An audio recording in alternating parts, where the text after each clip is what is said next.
Welcome back to the channel, guys. I'm just going to put in this part of the video here. I have recorded a long intro on this video. If you're here just for the fish and the tanks and that's all you want to see, if you skip through past the part where I'm sort of sat at my desk, then you'll see all that. I do chat around for quite a while. If you are interested in what's going on in the fish room and the bit of the disaster that I'm trying to explain, then please stick around and I'll explain all that on the next part of the video.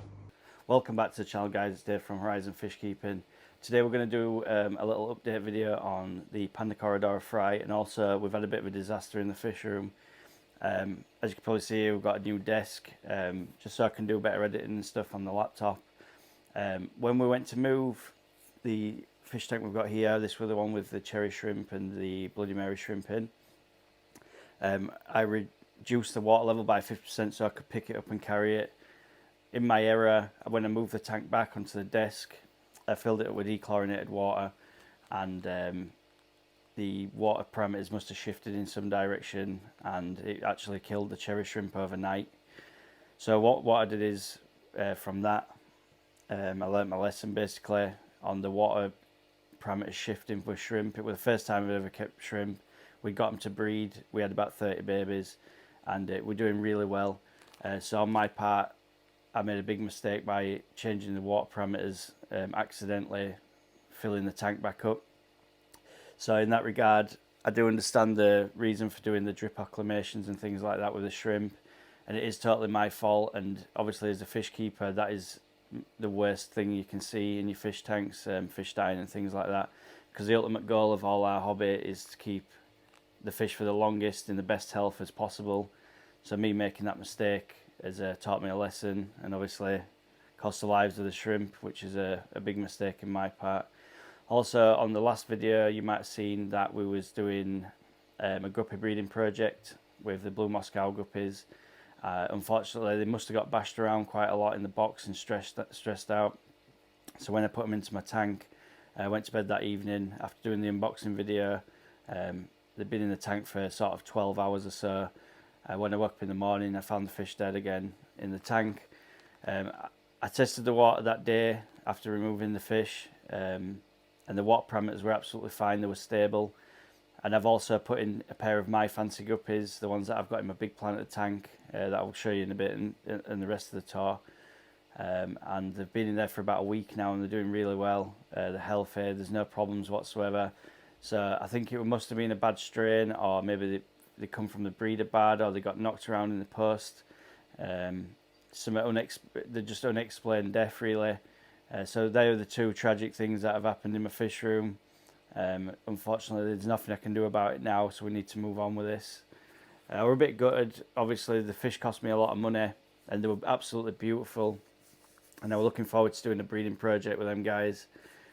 But at the time, you know, you don't think of these things, and I did put some stress coat in the water also when I added the fish, which I thought might have helped, but they did look quite stressy in the water, and I probably should have seen it then, that they weren't going to last the night. So unfortunately, we don't have the blue Moscows in the fish room.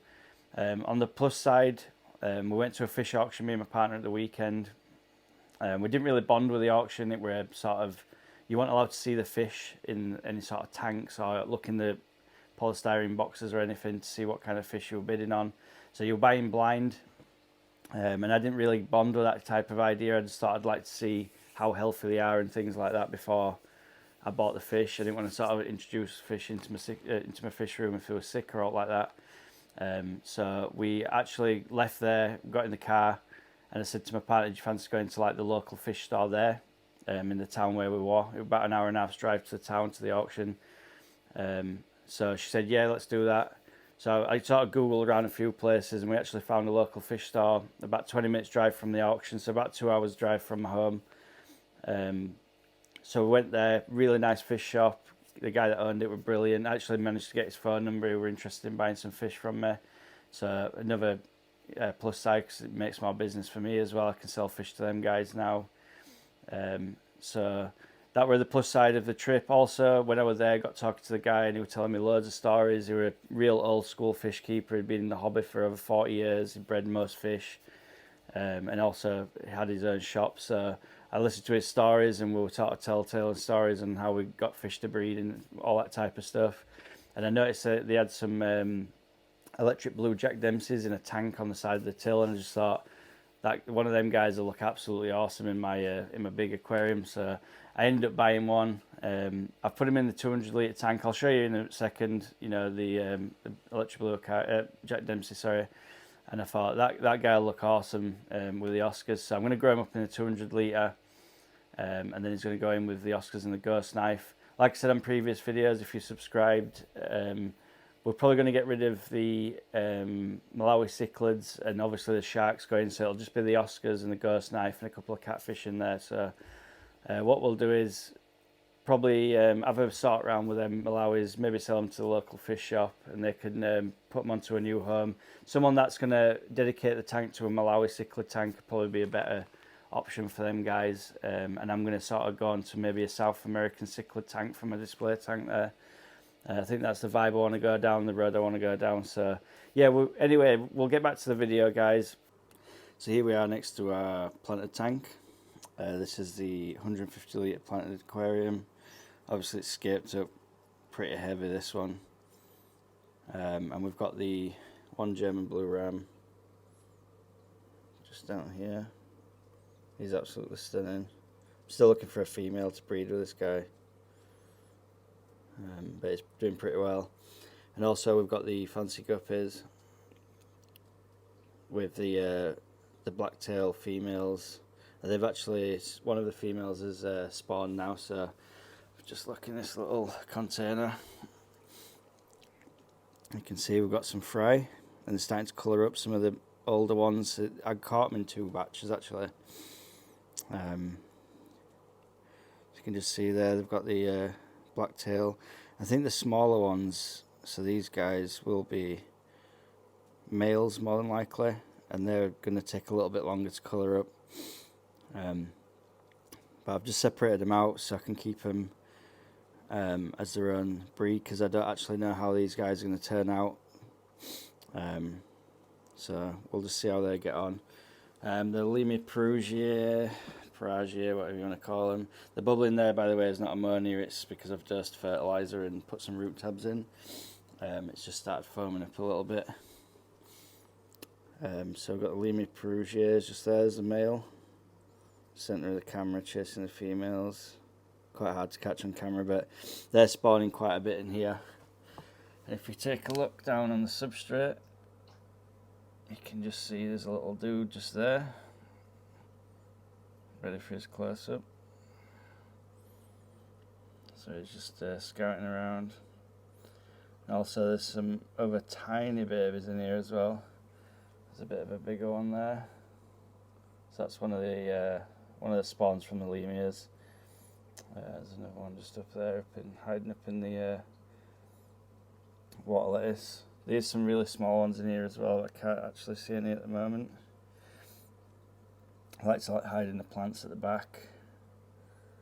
But yeah, they're all really healthy, doing really fine. This tank's always seems to do okay, so we'll move on to the big tank. So as you can see, the big guys, you see Ghost doing fine, and Phantom. We've got the Malawis back in here. That's the driftwood that I found on the collecting stuff in the wild video that I did a couple of weeks ago. So that piece of driftwood and some of these stones as well. Clean up pretty nice. The plecos like to go on there and just chomp around on the wood. Phantom and Ghost don't like me filming anyone but them. So there's Ghost, the big daddy of the tank, and then Phantom. Waiting for the prawns. Every time I go near the tank, they just come over. So, and there's the cichlids with them.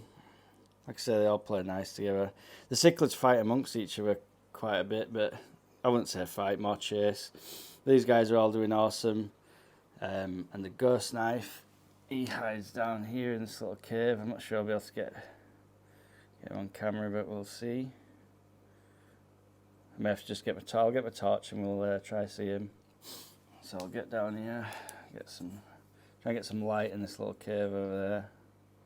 Quite difficult to do one-handed, but you can just see him inside. So I'll try and zoom in a bit more. Yeah, Ghost and Phantom are here again. Absolutely hate me filming anything but them every time I come near the tank.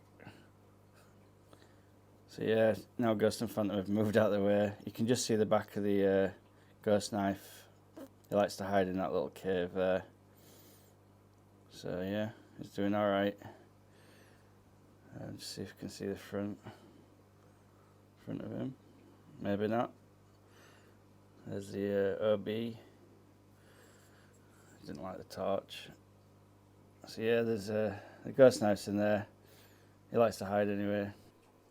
Yeah, we'll try and get the Hoplo catfish out. We've got some of these Hikari pellets. I'm not sure they'll make it to the bottom, but they're just sinking pellets, so chuck some of them in. I do feed real heavy in this tank, so hopefully it'll bring out the Hoplo catfish, because it's very elusive. Oh, we've got the ghost knife there too. I didn't think he'd come out.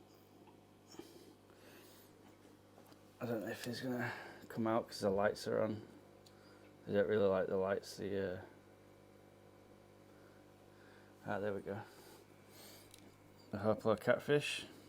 He's doing really good. They don't, even the Hoplo catfish, like you see ghosts just above him there, just really not bothered. The cichlids are there. These guys just play real nice together. Look at that. Tiny Hoplo catfish in between two massive Oscars.